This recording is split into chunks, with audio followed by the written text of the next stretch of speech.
Welcome to SM English tips dear student.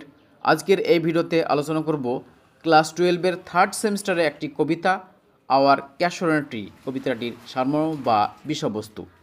যে কোনো কবিতা বা গল্প শুরু করার আগে অবশ্যই তোমাদেরকে জানা উচিত ওই কবিতা বা গল্পের সামারি বা বিষয়বস্তু।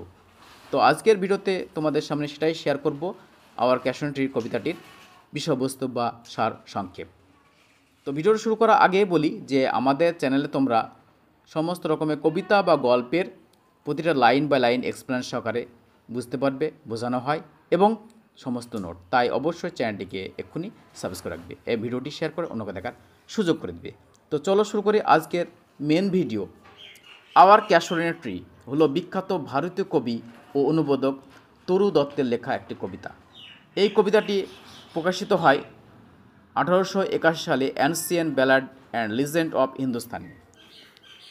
কবিতাটি গাছের ব্যাখ্যা দিয়ে শুরু হয়। গাছের বর্ণনা শুরু হয় একটি লতা দিয়ে, যা একটি বিশাল অজগর সাপের মতো একটি গাছের চারপাশে ঘুরছে।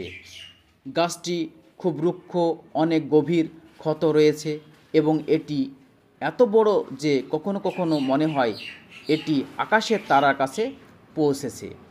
ক্যাশোরেনিয়া গাছটি খুব শক্তিশালী, কারণ এটি ভারী লতার ভার বহন করে, যা অন্য কোনো গাছ বহন করতে পারে না। কবি বলেছেন যে তার গাছটি একটি লতা পরে আছে যেন একটি মহিলার স্কার্ফ।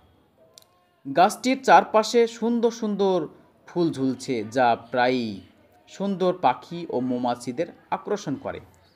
কবি যখন ঘুমাতে যান তখন তার বাগানে প্রায়ই একটি মিষ্টি গান বাজতে থাকে, যার কোনো শেষ নেই বলে কবি মনে করে। সকালে যখন কবি ঘুম থেকে উঠে তার ঘরের জানলা খুলে দেন সম্পূর্ণভাবে, তখন তিনি তার ক্যাশোরিনা গাছটি দেখে খুব খুশি হন। কখনো কখনো এবং বেশিরভাগ শীতকালে একটি ধূসর রঙের বেবুন এসে ওই ক্যাশোরিনা গাছে একা একা বসে থাকে। সে সূর্যোদয় দেখে এবং তার বাচ্চারা গাছের ডালে খেলা করে লাফিয়ে লাফিয়ে। একই সময়ে ভোরে কোকিলাস সবার জন্যে গান গায় এবং আমাদের ঘুমন্ত গরুগুলি চড়াতে যায় এবং গাছের ছায়া একটি বরফ গাছের কাছে অবস্থিত বড় জলাশয়ের উপর পড়ে এবং জলাশয়ের উপরে জলাশয় ফুটেছে, যা দেখতে তুষারপাতের মতো দেখাচ্ছে। কবি বলেন যে তার ক্যাশোরিনা গাছটি খুব সুন্দর, কিন্তু তার সৌন্দর্যের কারণে সে তার গাছটিকে ভালোবাসে না। কবি এটিকে ভালোবাসে কারণ সে তার ভাই ও বোনের সাথে গাছের আড়ালে খেলা করে বড় হয়েছিল ছোটোবেলায়। কবি বলেন যে সে তার গাছটিকে ততটাই ভালোবাসে যতটা সে তার ভাই বোন ও বন্ধুদেরকে ভালোবাসে। মানে ছোটোবেলায় সে গাছের তলায় বন্ধুদের সঙ্গে এবং ভাই বোনদের সাথে খেলা করত। ক্যাশোরিনা গাছ বলতে গেলে ঝাউ গাছের মতো বা বগাট গাছের মতো বলতে পারো। তো ক্যাশোরিনা গাছ কবিতাটি তার ভাই ও বোনের সাথে তার শৈশবের স্মৃতি মনে করে দেয় গাছটি। কবি দুঃখ ও বেদনায় কখনো কখনো গাছও কাঁদে, সমুদ্রে জল পাথরে আঘাত করার মতো কাঁদে। কবি বলেন যে তিনি অনেক দূর থেকে গাছের কান্নার শব্দ শুনেছেন। যখনই কবি তার গাছের শব্দ বা কণ্ঠস্বর শোনেন, তখন তা সরাসরি তার হৃদয় স্পর্শ করে।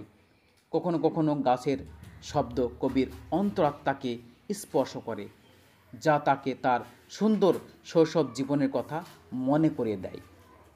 কারণ কেবল এই গাছের কারণে কবি তার শৈশব জীবনের সব কিছু মনে করে রাখেন।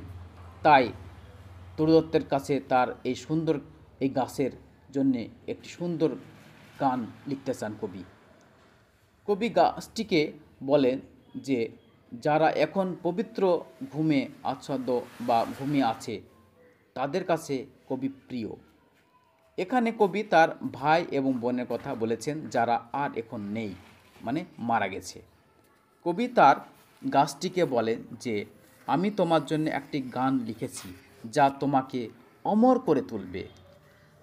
অবশেষে তরু দত্ত তার এই ক্যাশোরিন গাছের জন্য একটি গান লেখেন এবং যা তার গাছকে প্রজন্মের পর প্রজন্ম ধরে বাঁচিয়ে রাখবে, স্মৃতি ধরে রাখবে গাছটি। তো এই ছিল আজকের এই ক্যাশোরিন ট্রি কবিতাটির সারমর্ম বা বিষয়বস্তু তোমাদের সামনে তুলে ধরলাম। তো এরপর আমি ভিডিও নিয়ে আসবো যে এই কবিতাটির প্রতিটা লাইন বাই লাইন কীভাবে পড়তে হয়, প্রতিটা লাইন বাই লাইন মিনিং অর্থ সহকারে, ব্যাখ্যা সহকারে, এবং কবিতাটির থেকে যত রকমের যেরকম শর্ট আসে, এমসিকিউ আসবে তোমাদের, এমসিকিউগুলো তোমাদের সামনে নিয়ে আসবো। অবশ্যই এমসিকিউগুলো এখান থেকে তোমরা কমন পেয়ে যাবে পরীক্ষায়, 100% গ্যারান্টি বলছি। কবিতাটা খুব ভালো লাগবে, আশা করি তোমাদেরও কবিতাটি খুব ভালো লেগেছে। এবার আমরা সরাসরি কবিতাটি চলে যাব। অবশ্যই তোমরা একটু ফ্রেন্ড সার্কেলে শেয়ার করে দিও, শেয়ার করলে অন্যরা দেখতে পাবে, ঠিক আছে? আমি চাই সবাই কবিতাটা বুঝুক ভালোভাবে এবং পড়ুক। কবিতাটি অবশ্যই পড়ার আগে যে কোনো কবিতা বা গল্প তোমাদেরকে জানা উচিত ওই কবিতা বা গল্পের সারমর্ম বা বিষয়বস্তুটা, তাহলে তোমাদের কাছে পরিষ্কার হয়ে যাবে কবিতাটা বা গল্প বা যে কোনো একটা টেক্সট, ঠিক আছে? তো এই ছিল আজকের ভিডিও দেখার জন্যে অনেক অনেক ধন্যবাদ তোমাদেরকে। Thank you for watching the video.